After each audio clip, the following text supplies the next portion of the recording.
মাথায় কাপড় না থাকা অবস্থায় পায়ের পাজামা হাঁটু পর্যন্ত উঠানো অবস্থায় মহিলারা কি জিকির দোয়া করতে পারবে কিনা? কারণ একা থাকা অবস্থায় সে সবসময় পরিপাটি করে থাকা যায় না, এতে কি গুনাহ হবে? কোনো নারী তার ঘরে যখন একাকী থাকবে তখন তার জন্য আহ, হাঁটু থেকে হাঁটু থেকে এই শরীরে যতটুকু আহ, তার যেটুকু দেখলে মানুষের বিভ্রান্তি আসতে পারে সেরকম জায়গাগুলো শুধুমাত্র ঢেকে রাখলেই তার জন্য যথেষ্ট। সেখানে আর অথবা যদি কোনো স্বামী থাকে সেখানে সেখানে তার জন্য আরো কম কাপড় থাকলেও যথেষ্ট, হাঁটু থেকে নাভি পর্যন্ত তার জন্য যথেষ্ট। এই জন্য যেন কোনোভাবেই কোনো পরপুরুষের যেগুলো মাহরাম তাদের তাদের চোখে যেন না পড়ে, গায়ের মাহরাম নন মাহরাম যারা তাদের চোখে যেন না পড়ে, সেই জায়গাটুকু অবশ্যই খেয়াল রাখতে হবে। সুতরাং যদি নিজের ঘরে থাকে সেখানে তার স্বামী যদি থাকে তাহলে তার জন্য কোনো বাধা নেই, সে যেভাবে ইচ্ছা সেভাবে বসতে পারে এবং যেভাবে সেই অবস্থায় সে জিকির করতেও কোনো নিষেধ নেই। সেই অবস্থায় সে দুরূদ পড়তে পারে, তসবিহ পড়তে পারে, সুবহানাল্লাহ, আলহামদুলিল্লাহ, আল্লাহু আকবার, লা ইলাহা ইল্লাল্লাহ, লা হাওলা ওয়ালা কুওয়াতা ইল্লা বিল্লাহ এগুলি পড়তে পারে।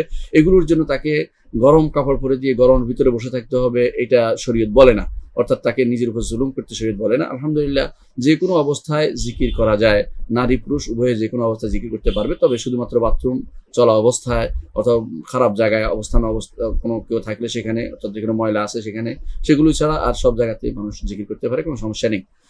এখানে এই জিকিরগুলোতে কোনো অজু লাগে না বা বড় ধরনের পবিত্রতার প্রয়োজন হয় না। কিন্তু হ্যাঁ, কোরআন তেলাওয়াতের মাসালা আলাদা। কোরআন তেলাওয়াতের জন্য অবশ্যই তাকে পবিত্র হতে হবে, কিন্তু এই অবস্থায় কোরআন তেলাওয়াত করতে পারবে কিনা যখন তার শরীরে কিছু অংশ ঢেকেছে কিন্তু পুরো শরীরে হাত মাথা ঢাকে নাই, হাত ঢাকে নাই, বা হাতের এক পুরো কবজি থেকে পুরোটাই আলাদা রাখছে, অথবা হাত থেকে শুরু করে পুরো হাতাই আলাদা রাখছে, এর সময় কোরআন তেলাওয়াত করতেও কোনো শরীয়তে নিষেধ করে না। কারণ কোরআন তেলাওয়াতের জন্য আপনাকে কাপড় পরে পুরোটাই কাপড় পরতে হবে, বাধ্যতামূলক নয়। তবে আদব হচ্ছে অবশ্যই যতটুকু পারেন আপনি নিজেকে ঢেকে কোরআন তেলাওয়াত করবেন, এটা আদবের অন্তর্ভুক্ত। কিন্তু এটা এরকম নয় যে এটার কারণে আপনি কোরআন তেলাওয়াত বন্ধ করে রাখবেন, সেটা নয়। অনেকে আদবে রক্ষা করতে গিয়ে অনেক সময় ফরজ ওয়াজিব বন্ধ করে রাখে, কোরআন তেলাওয়াত বন্ধ করে রাখে, বা সওয়াব এটা বন্ধ করে, এটা কিন্তু ঠিক নয়। আদব রক্ষা হবে যখন বাইরে কেউ আসার সম্ভাবনা আছে যে আপনাকে দেখে ফেলবে, তখন আপনি সারা শরীর ঢেকে বসবেন। অথবা যদি বাইরের নন মাহরাম কেউ আসে তাদের মধ্যে যে অথবা মাহরাম কেউ আসে তাদের মধ্যে যতটুকু ঢেকে রাখা অতটুকু ঢেকে রাখবেন, অর্থাৎ আপনার থেকে বুক থেকে শুরু করে আপনার নাভি হাঁটু পর্যন্ত এটুকু ঢেকে রাখবেন। এটা মাহরামের সামনে এটা ঢেকে রাখবেন।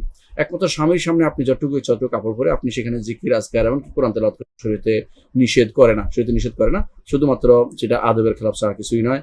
এটা আপনি খেয়াল রাখবেন। আল্লাহ আমাদের বুঝার তৌফিক দান করুন।